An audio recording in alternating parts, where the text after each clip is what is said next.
Fala pessoal, tudo bem? Vídeo novo aqui no canal.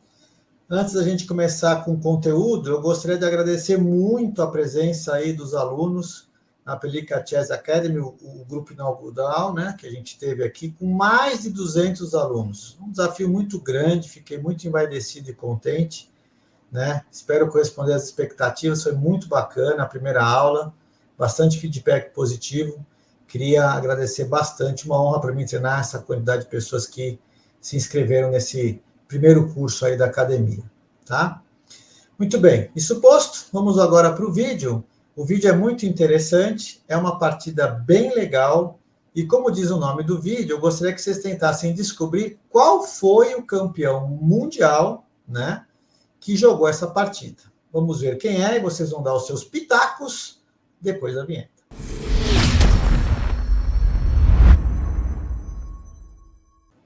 Muito bem, pessoal, vamos aqui então para o vídeo. Uma partida bem interessante. A partida seguiu aqui D4, D5, C4, gambito da dama, defesa ortodoxa, cavalo em C3 aqui, cavalo em F6 e cavalo em F3. Eu fiz aqui com os alunos, né? E depois fiz a mesma pergunta: quem que jogou essa partida, né? Qual campeão mundial que jogou? E aí tá as dicas, quem que poderia ser, né? Por exemplo, cavalo F3 aqui agora você tem bispo E7, você tem bispo B4, essas jogadas, né? C6, você tem várias aqui. Mas em moda tá esse lance, por exemplo, jogado pelo Anand, aí um campeão mundial, você tem aí o Carlsen, jogou esse lance também. Tem jovens talentos como Abdul Satorov, Andrei Kim joga muito isso, é uma ideia interessante, você não define onde vai o bispo, e você pode ameaçar tomar o peão e sustentar aqui o peão com B5, mais ou menos parecido com algumas linhas da eslava, né? Semi-eslava. Então é bem interessante. No jogo aqui, o que ocorre? O branco não quis defender aqui o peão, em vez de jogar, por exemplo, E3, bispo G5, uma partida arriscada, ele joga C5, jogada considerada a mais forte aqui, segundo constas, né, por alguns jogadores, né? E antigamente era considerado um erro. Veja só que curioso, né? Mas se você pegar na database, esse é o lance que tem a maior porcentagem jogado por vários jogadores aqui, né? O próprio Carlsen jogou de pretas 3 partidas com B6 e com cavalo C6, que é a jogada correta aqui nesse momento. Mas na partida, ele joga aqui bispo E7 e quando joga bispo G5, roque. Alguns campeões mundiais têm essa predileção, como por exemplo Capablanca e Karpov, e rapidamente fazer o roque e depois ver como é que vai jogar no flanco dama. Na partida foi jogado E3, as pretas jogam B6, que é característico, as brancas tentam manter aqui a cadeia, e após bispo B7 há um controle aqui. Na partida foi jogado bispo tomar cavalo, mas se bispo D3, talvez uma jogada possível fosse mesmo o cavalo E4. Interessante, porque com o peão aqui em B4, o cavalo em C3 não está mais protegido. Na partida, o jogador de brancas optou por tomar o cavalo, porque depois de bispo toma aqui, joga bispo D3, e os bispos pretos nesse momento estão meio bloqueados, num jogo fechado. Foi jogado E5, claro que ameaça tomar o peão, e se você pode jogar A3, pode jogar aqui o A3, tem um jogador que joga peão, toma, mas ele joga A3, mantendo aqui a cadeia. Então se livrou daquele que a gente poderia chamar de bispo mau. Na partida foi jogado o cavalo D7. Existem alguns truquinhos táticos, como por exemplo, peão toma peão, cavalo toma, e se você tomar aqui, bispo toma cavalo, cheque, e ameaça apoio o rei. Claro que essa é uma ameaça que ele pode agora, até com roque ele consegue resolver. Na partida com os alunos foi muito extensa, né? A gente ficou muito mais tempo analisando a posição, mas na partida aqui jogou peão toma por receio, né, desse ataque no peão de C5, jogou peão toma peão aqui, e agora roque. Nesse momento, dama E7, lance absolutamente natural, que ameaça o peão, as brancas jogaram aqui, e agora toma e toma. Poderia ter tomado antes também, mas jogou torre aqui, desenvolvimento super tranquilo, as pretas mantêm aqui a posição na defesa, tá, pessoal? Sem nenhum inconveniente. E aqui o que ocorre é que depois torre de Fc8, as brancas jogam aqui. Opa!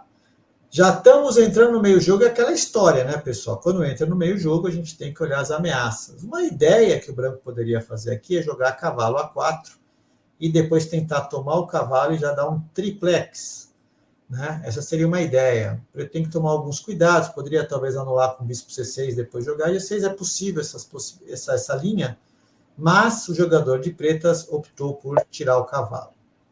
Quando tirou o cavalo, foi jogado agora aqui torre de FC1, e nesse momento joga-se cavalo G6. Uma das ideias poderia ser sempre tentar abrir, mas essa posição tem que tomar muito cuidado, primeiro porque tem um peão aqui com problemas, e depois das trocas, né, você tem que ficar de olho na perspectiva de ficar com um peão isolado e um cavalo bloquear em algum momento, né. Então, quando joga cavalo G6 aqui, as brancas voltaram o bispo, que o bispo já não tinha mais sentido nessa diagonal, e agora pode vir um cavalo justamente para se jogar assim, que em algum momento ele pode ir buscar a casa D4. Aqui foi um momento bem curioso da partida, né? Ainda tem as ameaças de cavalo A4, eventualmente, mas as pretas jogaram interessante, fácil, difícil de achar esse lance, jogou aqui dama D8, a jogada fina de jogadores defensivos muito bem, defende a primeira linha, segura o peão, e na verdade depois de cavalo B5 foi jogado bispo E7, ou seja, em vez do preto tentar bispo e dama aqui avançar o peão, ele reorganiza as peças, né, com a dama em D8 e o bispo em E7. Uma ideia pode ser jogar até esse, é possível, né? Tem umas ideias assim que ele poderia jogar. Na partida foi jogado o cavalo E1, já talvez preocupado, e também poder trazer o cavalo, e as pretas agora jogam bispo A6, sempre melhorando as peças. Melhorou a dama e o bispo, para não mexer na estrutura Carlsbad, e agora crava o cavalo, né? Cavalo C3 agora, deve estar rolando um torre toma, né? Torre toma cavalo, é ataca a dama, e aí, pessoal, tem um bispo voando ali, né? Então temos esse problema. Então, não pode. Então, quando jogou o bispo aqui em A6, na partida seguiu F4. Aí que é o momento, né? Depois que passa o meio jogo e as ideias estratégicas, a gente começa a perceber, tem jogador que é impulsivo, né? Esse é o tipo da jogada que você não pode fazer. Você expõe o seu rei, deixa uma debilidade, para quê? Você vai atacar na ala? Dificilmente você vai ter algum ataque que vá conseguir fazer alguma coisa, né? Talvez estava preocupado em evitar essa possibilidade aí a qualquer custo. Mas agora as pretas fazem uma sequência muito boa, tá? Quem quiser pausar o vídeo, tenta, tá, pessoal? E depois tenta achar a sequência que foi feita pelo preto. Sequência essa, pessoal. Cavalo H4. A ideia é trazer o cavalo para as casas fracas. Uma jogada muito boa. E se você joga agora aqui, jogou rei F2, se você joga G4, até cheguei a comentar com os alunos a possibilidade de G5 aqui, né? É um jogo super confuso. Então ele tira o rei para poder defender o bispo, mas quando joga isso, as pretas vão melhorando as peças. É a arte de melhorar as peças, né? Trocar as peças que estão ruins e deixar as que estão boas, né? Teoria de simplificação do Capablanca. Seguiu aqui cavalo F3. E agora o certo é torre, toma torre, bispo por cavalo, tá, pessoal? Mas na partida foi jogado esse, aí torre por torre era melhor, mas na partida o branco fez esse e acabou dando na mesma, porque toma aqui e agora toma. Então, se o preto tivesse feito isso, chegaria na mesma posição que é a posição correta, porque agora o cavalo vem para D6 e ameaça entrar nessa casa. Não tem jeito, né? Tem que tirar o bispo na quadratura, mas aqui a única jogada é B5, né? Colocando o peão para poder entrar com o cavalo em C4. Na partida civil aqui, cavalo E5, o receio dessa casa, mas depois de cavalo C4, eu estou firmemente aqui plantado. Na partida civil, esse lance duplo, você tira a dama, toma. E após aqui, esse momento, ele joga bispo por cavalo, porque esse cavalo é mais forte que o bispo nessa posição. Aqui também uma pergunta para os alunos. Com qual peão tomar? Posso dizer para vocês que, vamos assim dizer, de cada 10 aí, 9 diziam peão de D toma, e teve poucos alunos que tomaram aqui, né? O certo não é dar esse peão passado mesmo, o certo é tomar com o peão de D, porque após a tirada de dama, você tem torre A4 atacando o peão aqui, e quando jogou esse torre A4 atacando o peão, na hora que defende, dama 7, agora ameaça jogar torre A2. O final de peças pesadas, as brancas estão piores, porque tem um rei aqui com problemas, né? Uma estrutura de peões pior, e as pretas ainda têm o peão passado. A técnica da partida foi muito boa, porque ele joga a dama aqui, as pretas dão um arzinho para o rei, evitam qualquer F5, e aqui num jogo já difícil, as brancas cometem um erro, um blunder, pendurando aqui um peão, porque agora dama e 7, os dois peões estão atacados. É a tentativa de, né, desesperada de ter algum contrajogo. Segue torre lá, dama por peão, dama E4, buscando aí algumas chances de perpétuo, mas o jogador das pretas dá um cheque, ativa a torre sempre binando o cheque, se der uma bobeada, dama por G2 mate. Então, o branco joga aqui, porque a dama protege o mate. Segue B4, vamos avançar os peões passados, né? Classe operária é o paraíso, né? E aí, joga aqui, tentando alguma chance de perpétuo, e agora, formação Capablanca-Karpov, ou seja, você tem a dificuldade agora de o branco de conseguir o perpétuo, porque eu tenho essa formação. Jogado o rei H3, preta joga um peão C3 para poder chegar cada vez perto da coroação, torre G1 para liberar a dama, joga a dama aqui, ataca a torre, e aqui foi bem legal, porque dá um cheque, tira o rei, dama aqui ameaça perpétuo, né? Então não pode tomar a torre. Mas as pretas jogaram dama por peão cheque, e após a cobertura, pimba, defende o peão com tranquilidade. Cajalada, não chega a ser uma cajalada, mas uma cilada, né? Entrega a torre, claro que eu não vou tomar essa torre aí. Ele toma o peão e defende a torre. Na partida seguinte, toma, continua defendendo o perpétuo, jogou dama por peão.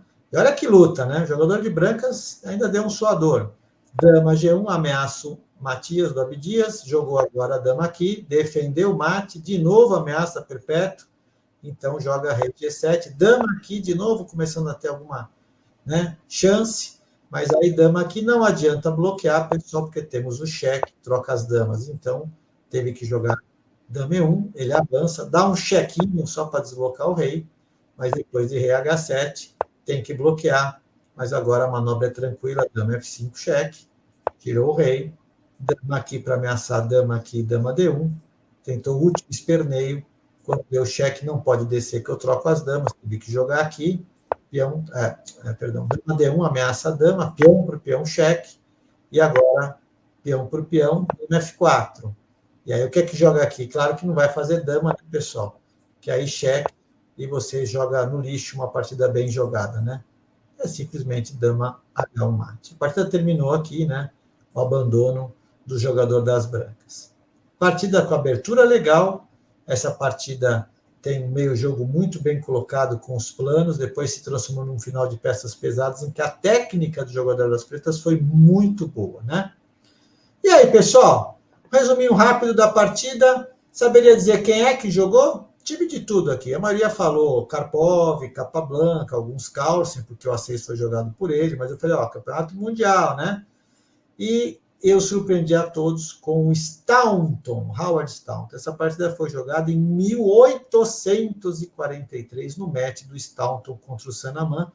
Quase me mataram, mas quem que é o Staunton? Das peças? Eu falei, claro, das peças de xadrez e tal, né?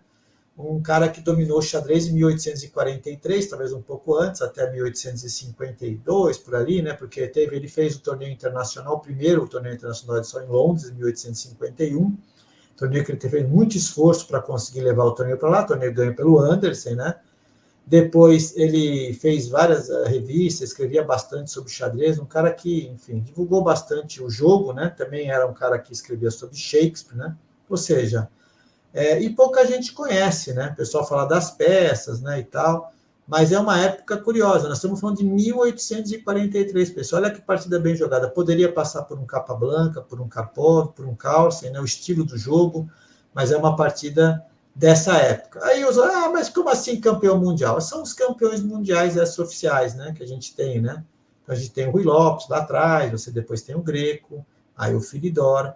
Depois, quando sai o Filidor, você tem ali um pouquinho de Chapelle, né? Depois você tem o Labourdonnais jogando ali com o McDonnell, aí vem o Sanamã jogando contra o Staunton, quando chega a 1851 já é mais conhecido, aparece Anderson, Morphy, né, que se abandona, e logo vem Steinitz e os jogadores campeões mundiais oficiais. Mas a história do xadrez é muito importante, é essencial que o jogador conheça os clássicos, e surpreende todo mundo. Posso dizer para vocês que ninguém acertou, tá, pessoal? Zero. Ninguém falou Staunton aqui, tá? Espero que vocês tenham gostado do vídeo. Estudem os clássicos. Valeu, um abraço e até a próxima.